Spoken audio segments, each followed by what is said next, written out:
Hi, I'm Kristin Davis, and I want to know, are you a Charlotte?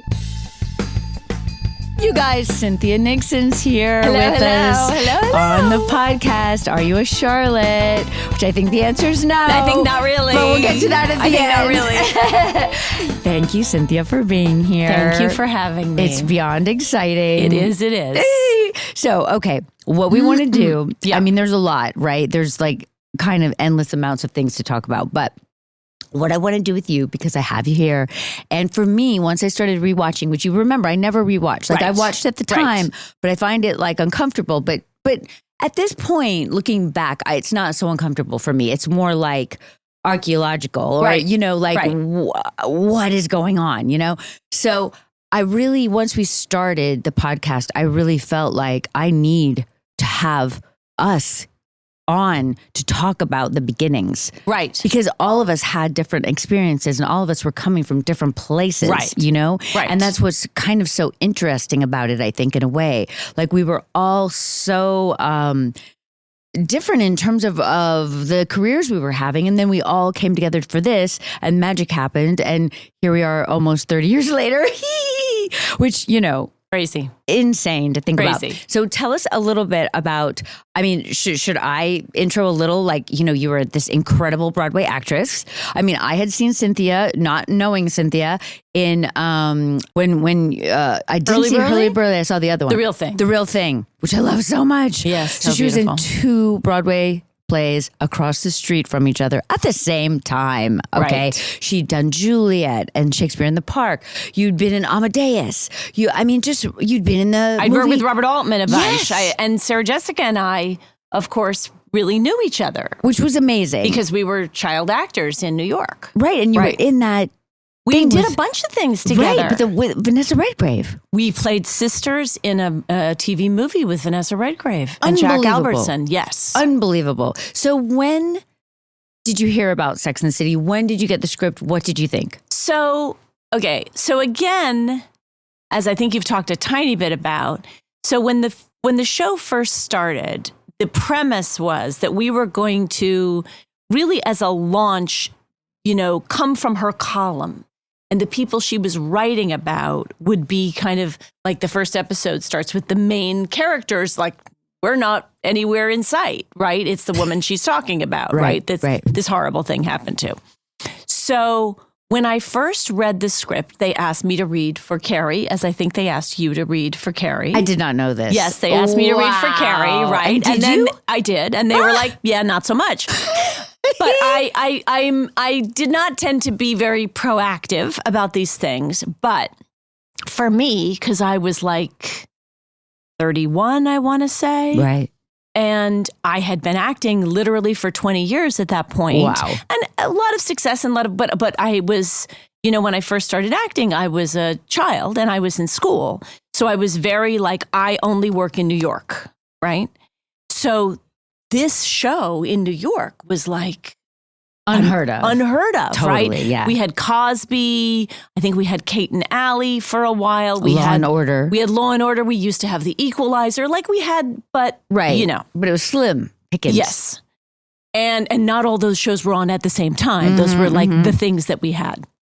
So I did call my manager and I guess she was my agent at the time. Emily.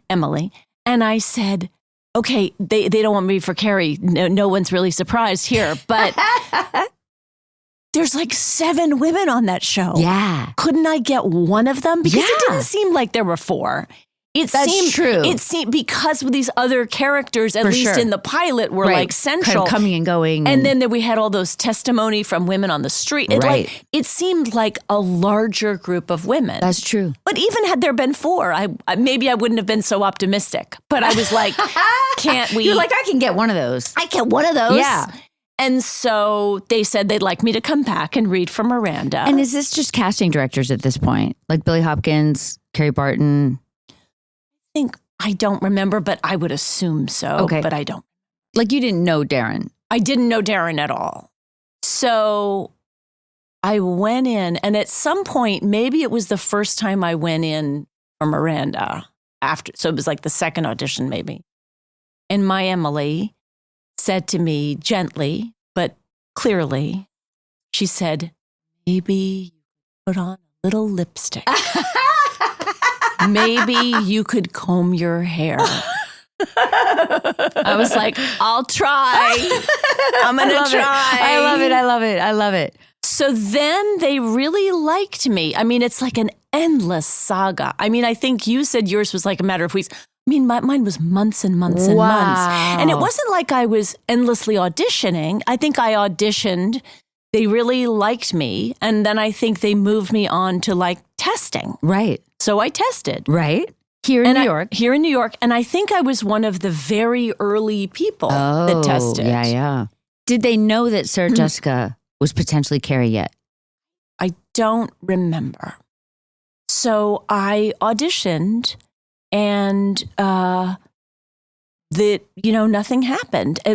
My contract lapsed. So I was basically, right? I mean, it went on for months. Wow.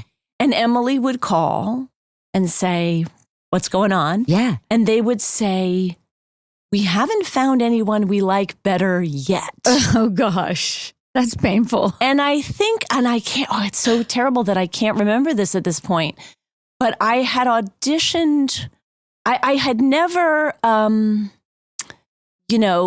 gone out to LA to test for things, but I did maybe the previous year or something. And I tested for a lot of things and I tested for like the best friend on Ally McBeal. And I tested for a thing where I was a nun, like In the Name of the Father. And I tested for the Fargo, the woman in Fargo, which was then made many years later. Wow. But I didn't get any of them. And I remember Becky Ann Baker, who actually ended up playing my sister briefly in the show, said, that means you're very close. If you keep almost getting these, but you don't get it, like, don't think about like, I didn't get it. I didn't get it. Like, you're close. No, she's right. That's so good. Anyway, months and months and months went by. And it was like, and every day Emily would call. And not every day, but she would call and they would say, we still haven't found anyone we like better. Oh my gosh. Okay. So then there was a pilot presentation. Do you know what that is? Yes. Right. So a pilot presentation is not like a real pilot. Right. It's like they do it live. It's very it's like a bare bones. It's like right. Yeah. And they had some pilot presentation they were doing that shot in LA. Oh. There were some okay people in it. I can't remember now. And they had a part for me and it was an okay part. It wasn't a great part, but they were like, we just want her. And if she'll just come and test, we'll just go right into production. Like there's no one else is auditioning. Right? Okay. So I wasn't really that interested, but I was like, it's money. And I actually did need some money at that point. So, Sure. So, but it was Passover week. Okay. And I was, my boyfriend, Danny, and I, the father of my first two kids, we were throwing a Seder for his family. Which I've been to. Right. Yes. And so it was like a big, and we'd been planning it for a while. And so I think Passover was like on a Wednesday that year. And I was like, but I don't want to miss the Seder. Oh. So they let me fly out. The idea was I'm going to fly out Friday morning or Thursday night. I was going to test and we were going to go right into the first read through, whatever. Wow. And I was like adamant that I wanted to do this thing. So then it was like Passover. And Emily, my manager, my agent then, like called them, I think, all. Oh, no. Like every hour. Oh, what? And she would give them a count. She would be like, you're going to lose, because I think the next morning, maybe I got on the flight, whatever, maybe it was Thursday. Right. And she said, you're going to lose her in 22 hours. Wow. You're going to lose her in 17 hours. Wow. You're going to lose her in 10 hours. Oh my gosh. Right? Because as soon as I get on that plane, right, they have me under contract, right? Yeah.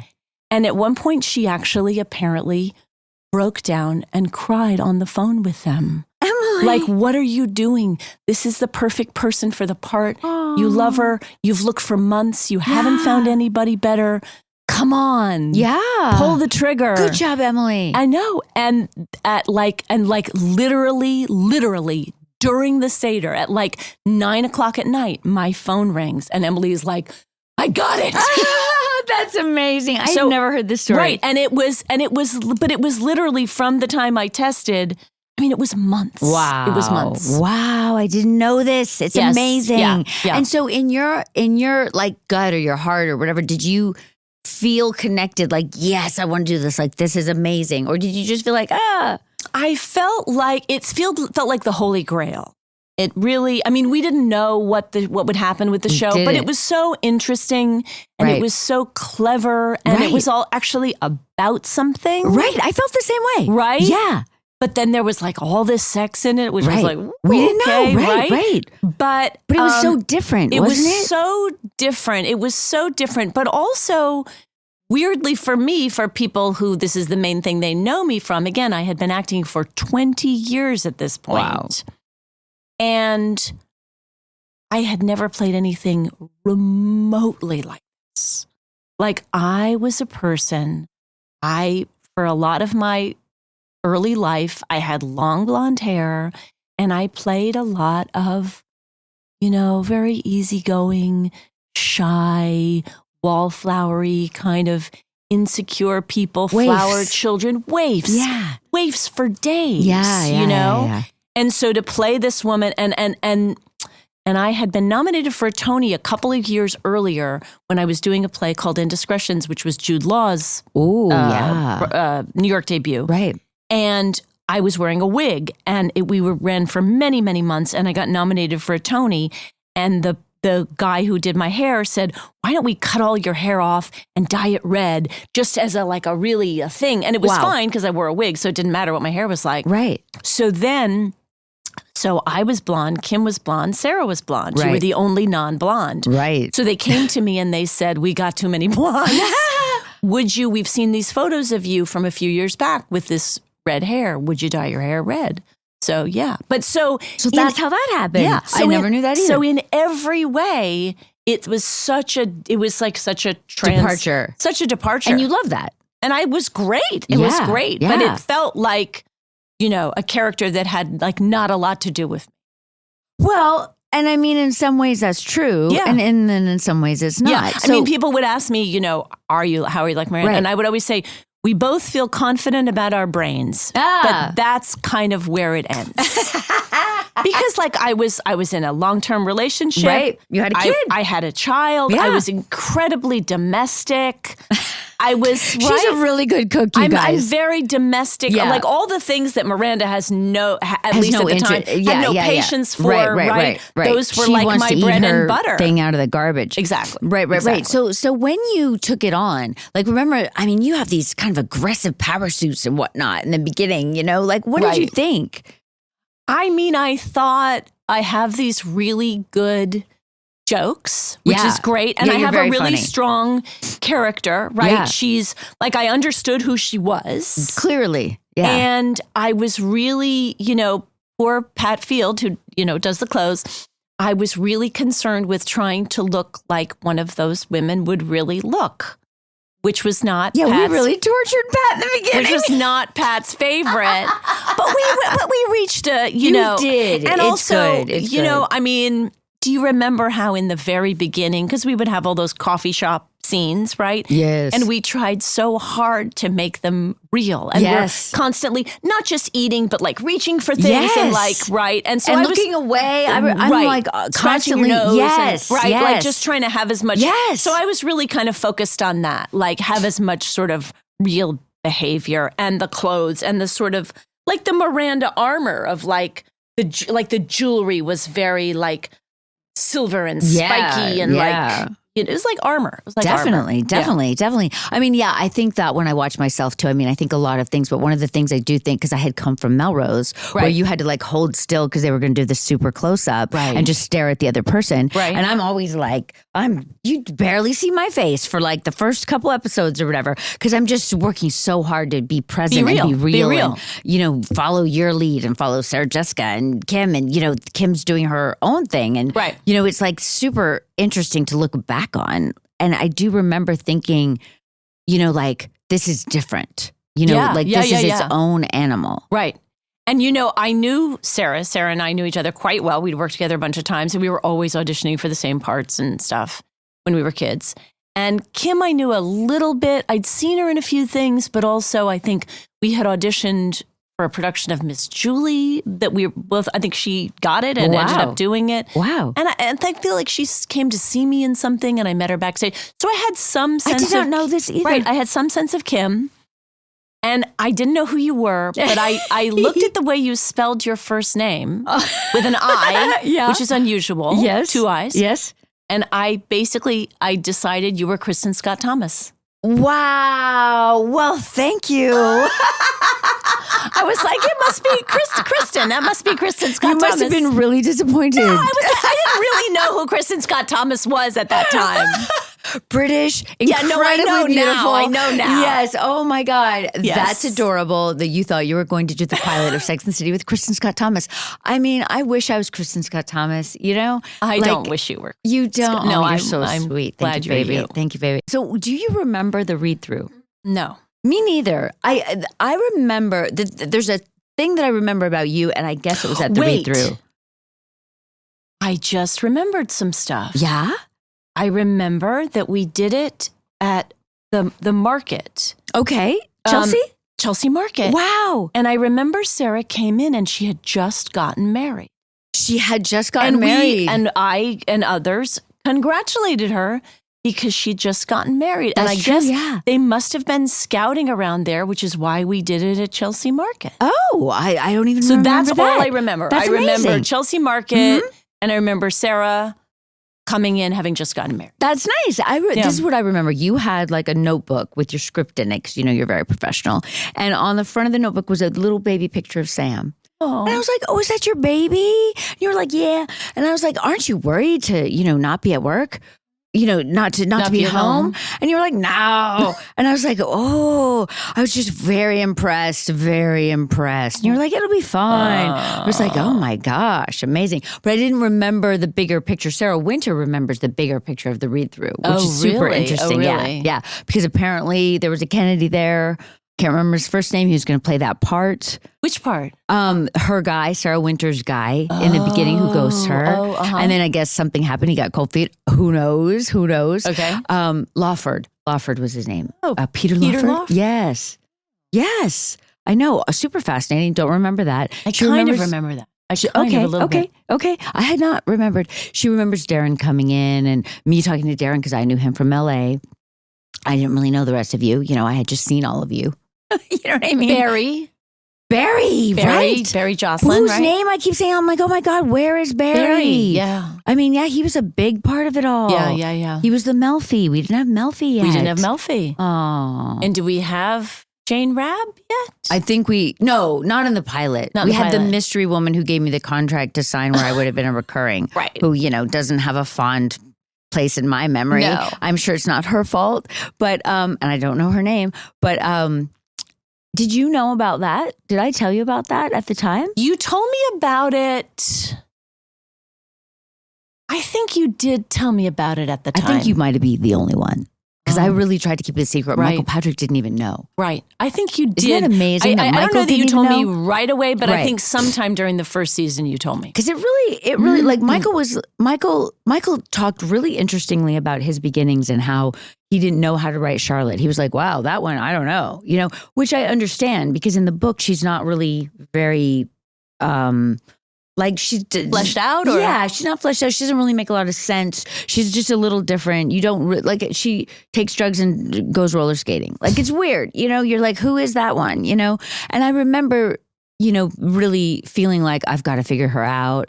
And you know, there was some stress about like they wanted me to have short hair. I wanted to have long hair. Pat was trying to put me in these clothes. I was like, what are those clothes? You know, which was I think not uncommon for us. I mean, Sarah Jessica was in sync with Pat, but the rest of us were like, what's happening?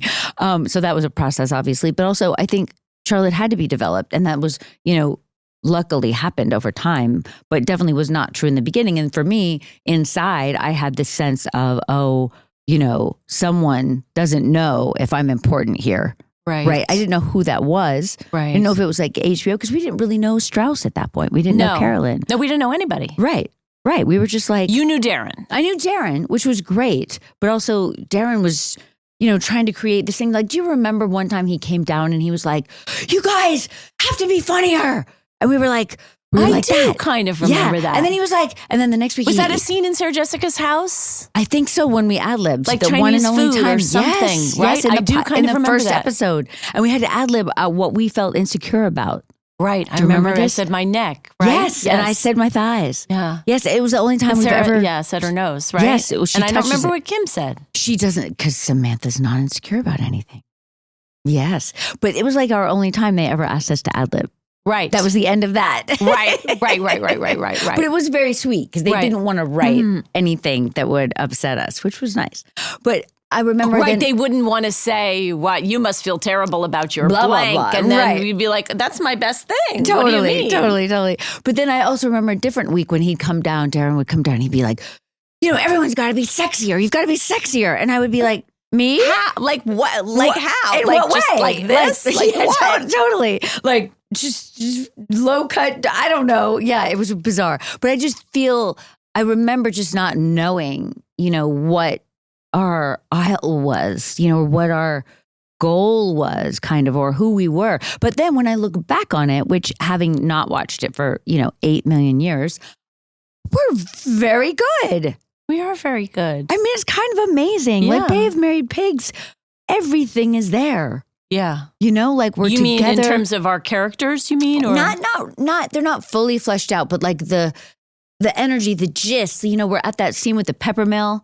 Do you remember that scene? I do. It was long. With what's his name's son? Rene Auberginois' son. Yes. Remy Auberginois. Yes. Yes. Good memory, Sin. Impressive. You told me you didn't remember anything. That's not true. And that peppermill had come in the right time. That was like our first real true coffee shop scene. Really? I mean, there's one in the pilot, but we're at the Chinese restaurant. Right. Right. Very brief. Oh, but so only at the Chinese restaurant. Yeah. There was that. Where was that? Remember there was that diner? Yes, on Long Island City. And what episode is that? I mean, I feel like Skipper goes there with Carrie. So someone goes there with Carrie, and I'm like, there's a what is he doing There's there? a diner that we use that's a real diner. Stanford. Remember the place they would like put us in the van and drive us over there? Yeah, kind of. And it was kind of not the cleanest. I don't want to say anything bad. Right. We were like, ooh.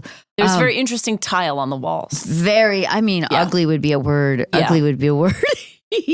Yeah, that didn't last long. It didn't last long at all. No. But the other thing I think when I look back on these early episodes is, to me, New York looks so different. It looks like it's the 80s. You know what I mean? Right. Like it's like, and the cars, and like in this particular, in the episode 20-something guys or Valley of the 20-something guys, we go to these bars. Right. Like downstairs, and they're just like nothing. They're just like a dark room in the basement. Right. It's so 80s, you know? Right. Super interesting to me. I don't really remember it. Like, I don't know where we are. I have no idea. I have no memory of that. Right. Yeah, and Charlotte doesn't really get to go very often. Like the first, you guys are in Chaos. Remember Chaos? Which I don't know if it was a real place or not. I don't think probably in the pilot. It was. Yeah, but you're there. That's when Skipper comes and you push him up against the wall. It's so good. Right. That's a pilot. I think it's excellent. But I'm not there. I'm with that dude up on the stairs of the Met. Right. Yeah. Right. Thinking I'm on like the perfect date, and then he goes and has sex with Samantha. I know. Poor Charlotte. She's a bit of a mess. So wait, let's get back to you. So we start the pilot.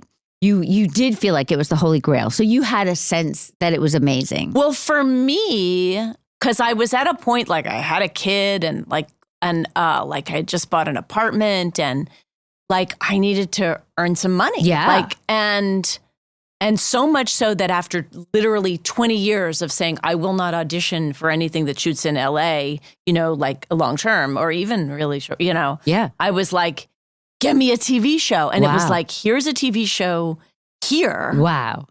That's so great. Yeah. So I did feel like it was the Holy Grail. Yay. Yeah. Yay. And when we actually did the pilot, did you feel like, wow? Or did you feel like, oh my God? I always thought it was all great. I just thought it was all great,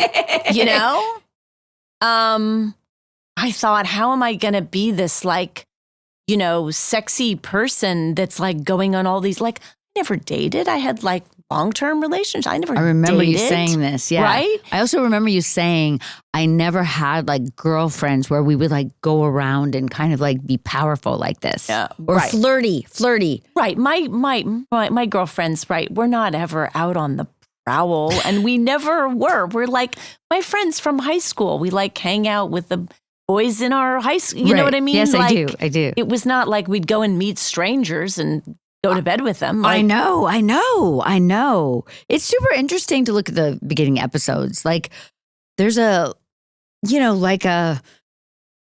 it's very sex positive, which is wonderful before we ever called it that, but also like an openness, everyone's, not everyone, I guess Charlotte's not, but like Carrie, especially like Valley of the 20-something guys, I mean, it's very interesting. Well, so remember there was all this stuff. I don't know if you've spoken about this yet, but there was all this stuff. There was this backlash where people were some people were like horrified. Right. And said, these aren't women. Right. Women don't act like this. Women don't talk like this. Women don't have this kind of lack of inhibition and lack of sentimental, romantic, necessity. Right? These are gay men disguised as women. I do remember this. It was very troubling. Right. It was very annoying. And I also remember, and I don't remember what season it was, where we had a reporter, like all four of us were talking to this person at the same time. Mm-hmm. And the reporter said, do you think this is a feminist show? And all four of us basically almost took that person's head off. We were like, well, of course it's a feminist show. Like, what's wrong with you? Yeah, totally. Like, yes. We're all feminists. It's a feminist show. What would it be if it wasn't a feminist show? Right. Because we're wearing lipstick and high heels? Right. It's not a feminist show? What's wrong with you? Absolutely. But I do think that also reminds me of the different times, and the fact that there was no blueprint for us, and that in some ways is, I think, like this kind of magic about us coming together and HBO allowing us to find ourselves, and then also being able to do the movies, and then also being able to do And Just Like That. I mean, like there is no blueprint. There is nothing else. But you know what? It's really funny for me because, as I said, I started acting when I was like 11, 12. And one of the very first things that I did was this movie called Little Darlings, which is starring Tatum O'Neal and Kristin McNichol. Yeah.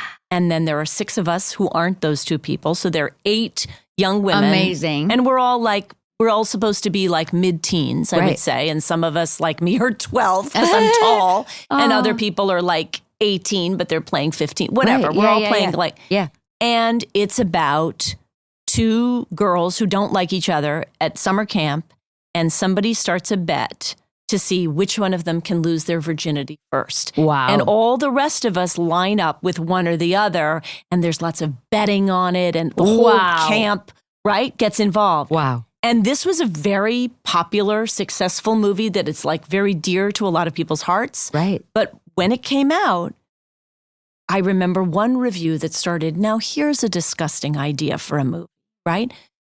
Critics were horrified. And this was like literally 20 years later. And it was deja vu for me. Yeah. It was like, here are women who are talking about sex and the possibilities of sex with their female friends and then going out and assertively pursuing it. Right. And audiences are like, wow, cool. Right. And critics are like, ew. So crazy. But I mean, I think that's, it's a show that women and gay men have always particularly, embraced. But what we would hear again and again and again when it was first on was like, the men want to watch it too, and the girlfriends get them to watch it, or the wives get them to watch it, and then they're fascinated and they love it and they're entertained.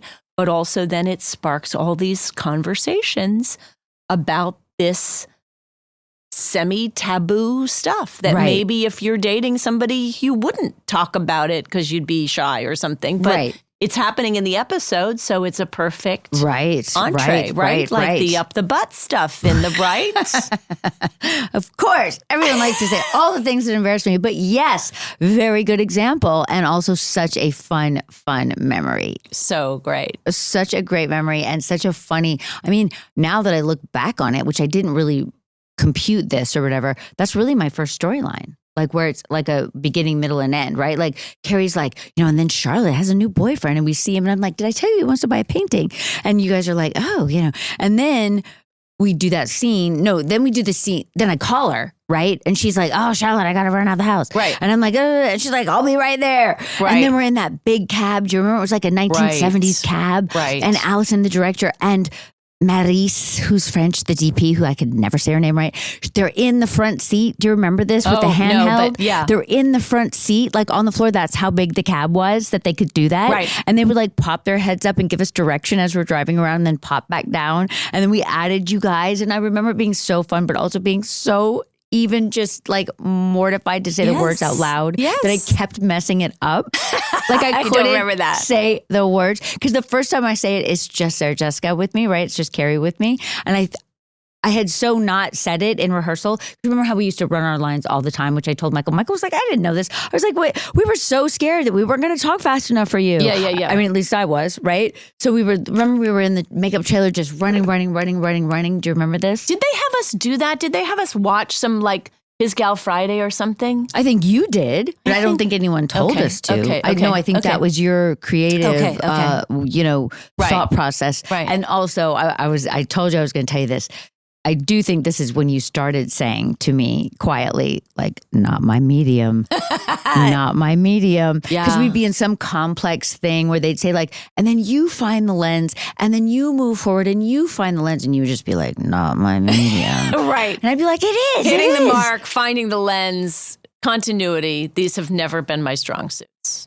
Well, they are now. Well, number that's one, very kind. It's true. But number two, I mean, first of all, I see those early episodes. You're like spot on. I mean, you're amazing. So, some of it I think is just your own mind. But I also think it is obviously a very different experience. Doing a show is a very different experience than even just a film, Well, it's right. It's new. It's not like one long arc. It's like every week or every 2 weeks or whatever it was, we get a new script and new things happen. Definitely new things happen. And also we film a lot quicker, especially back then. Right. Remember we would film like so many scenes in a day. Right. And that was partly why it was so complicated, right? Because we couldn't like stop. Like now and just like that, we take some time, to do the singles and whatever. But back then we were like on the go. Do you remember they used to like wheel those huge lights down the street, from one location to the other? Like it was kind of amazing to think about, like guerrilla filmmaking a little bit, right? And back in the day. Such crazy hours, crazy hours, never less than 15 hours, often 17, 18 hours until the sun came up. Yeah, I talked about it a little bit. Like back then, we felt like we shouldn't say that.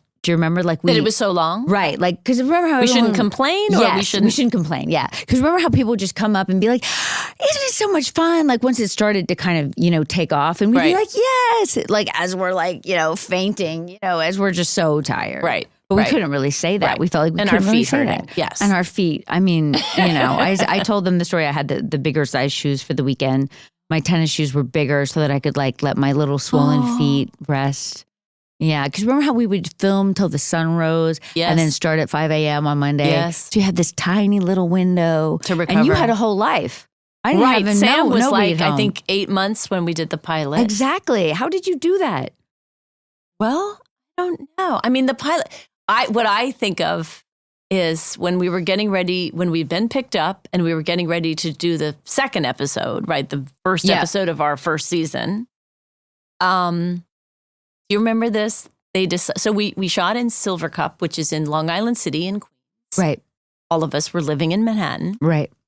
I mean, Kristin had an apartment in Manhattan. Right. And they decided that we were going to take the subway to work. Oh my God. I remember. Do you remember that? Yes. It was like, we're not going to pick you all up. And I was like, you have to get here on your own. I was like, what? And so I think I was coming for fittings or something. Yes, I was coming for fittings. We were in the warehouses. Right, and Long Island City at the time, this is before Google Maps. Yeah. Right, it is a confusing, windy place. Oh, Lord right? have mercy. And so, and my kid at that point is, I think, like 15 months or something. I'm not sure how old he is. Right. And my father has just died. He has died of like weeks before. And my father was living in Mexico. Right. So I don't speak Spanish. I've gone down there. My boyfriend was sick. I went down there by myself with my kid, not speaking Spanish, to try and deal with not only his death.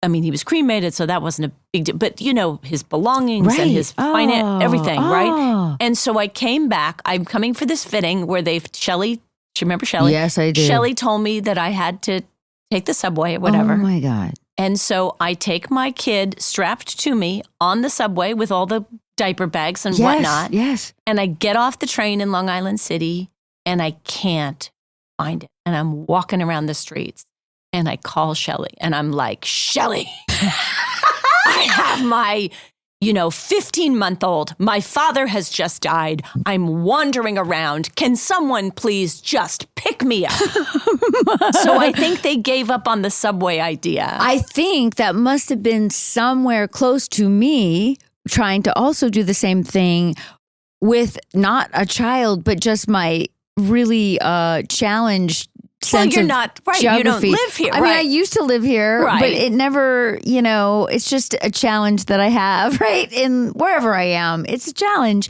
And there was no phones to be doing There this. was no Google Maps. Right, There no was Google no Maps, nothing. right. And I had never in my life even heard of Long Island City. I was like, I don't understand, like, just where are we? I just don't understand. It was like a place where you assumed a lot of like snuff films were 100%. Like, there was it warehouses. was like warehouses. Anything like, could happen. What's happening behind those doors? Exactly. So I had tried to go to my fitting sometime probably like the same day or next day or whatever. Right.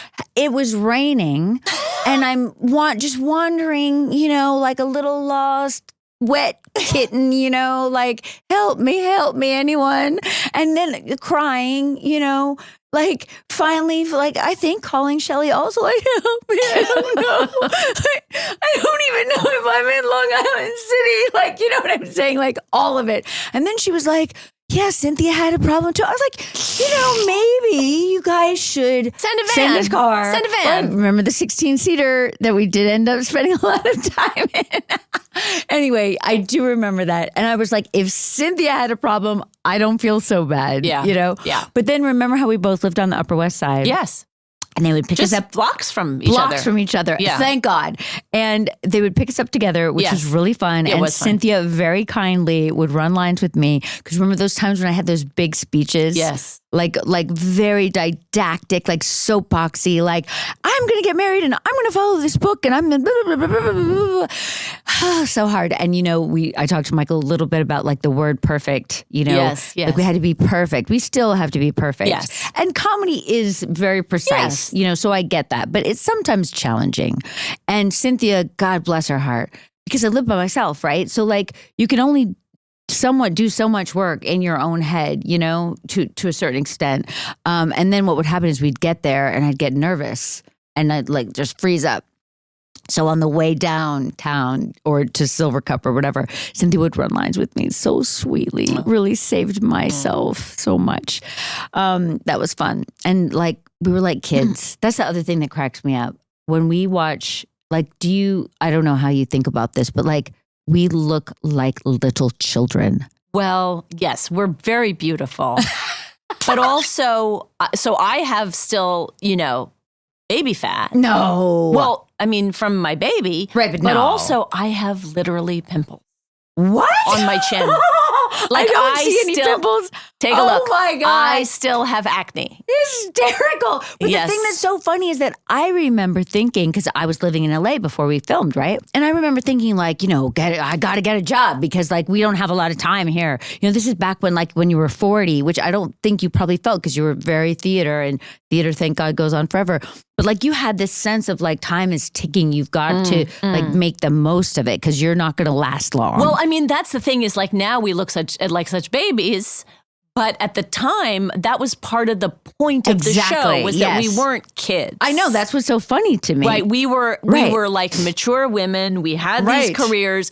Right. And we were at a point when, Charlotte or other people in previous, were like, why aren't you married? Totally. When are you getting married? That's a very Who real are you going to thing. marry? Absolutely. Right. Absolutely. And in the Valley of the 20-something guys, when they cut to the guys on the basketball court, which is one of the most enjoyable. I love know. that. It's finally like, for me, that's when the other people talking clicks in. Right. In a great way. Right. Because it's all these guys and they're not so horrible. Like in the pilot, every man is just like awful. Horrible.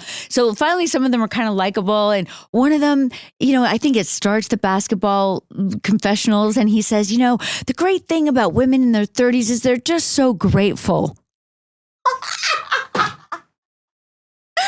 I'm like, wow, where we're going to go, the journey we're going to go on, people. Oh my God. Who would have ever thought? Yeah. Right?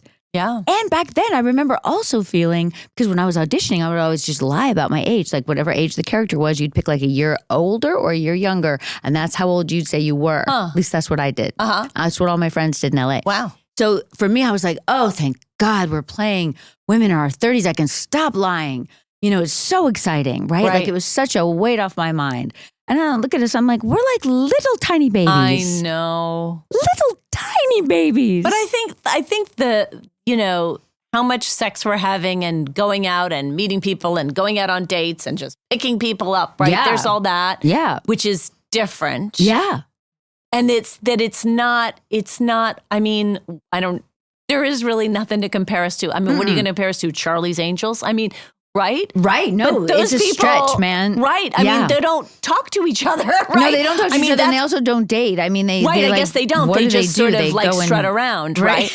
But I think that's the thing. It's like we're having all this sex with all these different men that we're actively pursuing, right? And we're talking to each other about it, right? It's like we're together. It's together. Like Bechdel to the umpth degree, right? 100%, yes. And that's what was so special and amazing about it. Now, let's talk about themes. Because part of the reason I wanted to do Are You a Charlotte was because it seems like, first of all, Netflix, we're on Netflix now, which is like, we could never have imagined these things, right?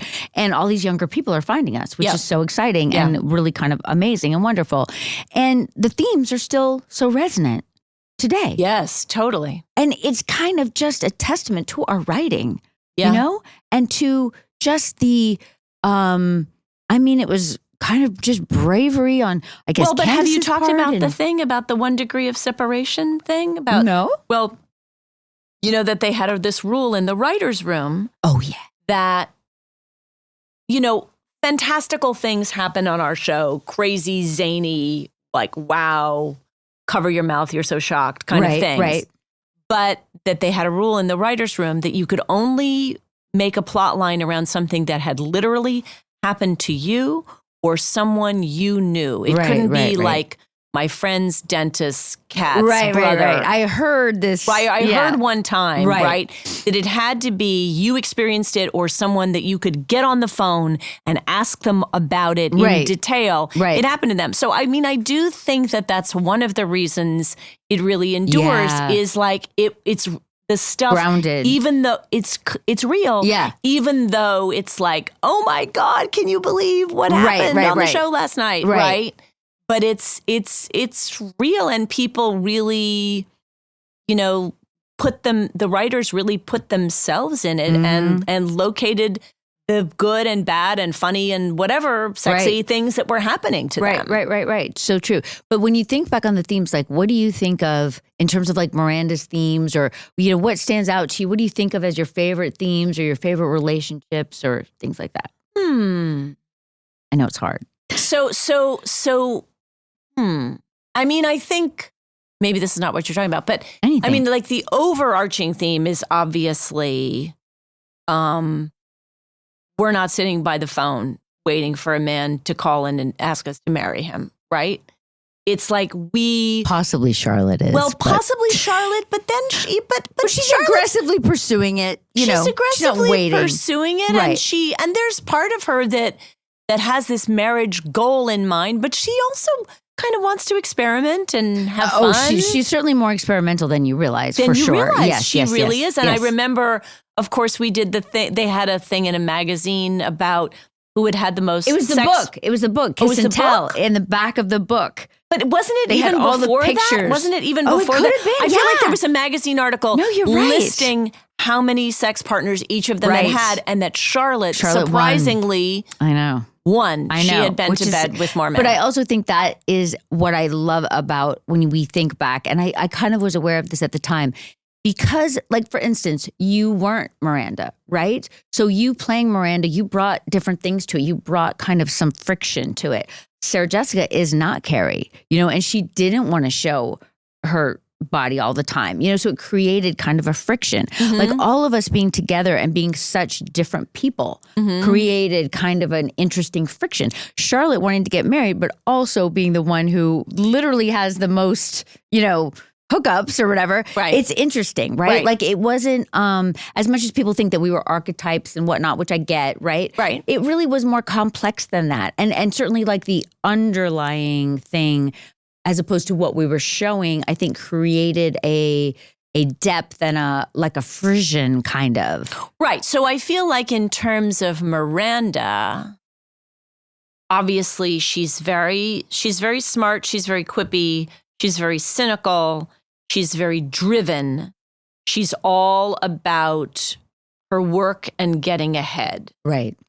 And competing with men on an equal footing. Right. And she's I love that. interested in having sex, but she really has thought not at all about the idea of marriage or long-term monogamy, much less children or anything like that. Which is what's so great, how it unfolds. Right. Yeah. And so the fun thing about her has always been that she has this really tough, armored exterior, but that she has all this fragility inside, right? Yeah. And so I feel like for me, the turning point for Miranda was, I believe it's Jenny Bick's first episode. That's one of our writers. And when she first came on board, she wrote the episode where Miranda buys her first apartment. Such a good one. Right? Yeah. And it's like, as a single woman, what does that mean? Is that intimidating to a man when you already own and you're not waiting for him to like buy something with him You don't that you need him. choose together? Right.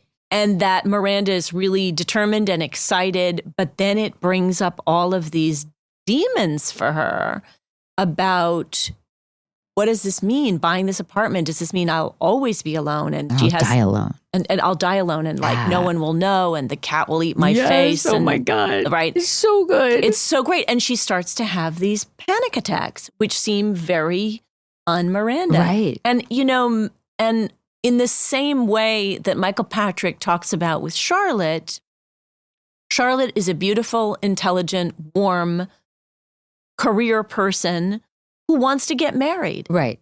And so, Michael Patrick says at a certain point, even though it's about single women, we got to let her get married. Right. Because we just can't believe it. We lost, it's incredulous, right? That she wants to get married. She's going to get married. Right. And then it's not going to work out. That's the point. Right. So, and the same with Miranda. He was like, how brittle and bitter can we make her? It's like, finally, she is going to just break. So we have to finally, I guess it's season 2, I'm not sure. I think so. They bring in Steve, right? Somebody who is like the antidote, like the to all of the, who is happy to be the beta to her alpha. Right. And who is so into her that she doesn't doubt him. And it's just, he's sexy, but he's also just very devoted. And it's a place where she can land that's a wonderful place to be, and it's not threatening. He's not competing with her for supremacy, and she doesn't feel like he might walk away and break her heart. Right. Oh. And what a great character. Great character. I know. All right. So I could talk to Cynthia for many, many hours, as you can tell. So we're going to make this into 2 episodes. You guys, please tune in to the next one.